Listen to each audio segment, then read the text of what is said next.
Well, to help us put all this grim news into perspective, Nick Bautis joins us now from McMaster's DeGroote School of Business. Hi, Nick. Hi, how are you? Well, it looks like we're starting to see some history-making job loss numbers.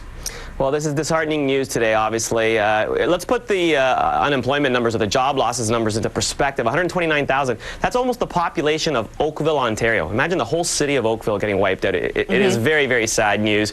I want to turn into a positive, of course, as it is Friday after all. If you look at the 50-plus year unemployment rate in Canada, it's at about 8%. So we're still actually under that, believe it or not, in terms of the long-haul stats. So I still believe this is a full cleansing of the employment system in Canada. But it's still just kind of scary how quickly things are starting to unravel. Now, we learned from physics that whatever goes up must come down, yes. right? The problem is in the financial markets, we're supposed to keep on going up forever. The speed of going down is alarming, but you have to remember the speed that we went up in the last 3 or 4 years was quite alarming as well. Real estate was skyrocketing. The stock market was skyrocketing. Our dollar was $1.10 US. Everything was moving up very, very quickly. So that's why we're cleansing now and moving down again. Now, is there any sector in our economy that's a little bit stronger, showing some strength at least? Sure there is. I mean, the service sector is not getting hit as bad as the manufacturing sector. Obviously, we know that the auto sector and the lumber are the big ones that are getting hit. But two service sectors in particular that are not doing too bad are actually mobile telecommunications and government services for obvious reasons. Now, we find ourselves here today in an odd position of being in the news, even as we reported our parent company looking to sell CHCH News, or worst case, close it and the other East stations.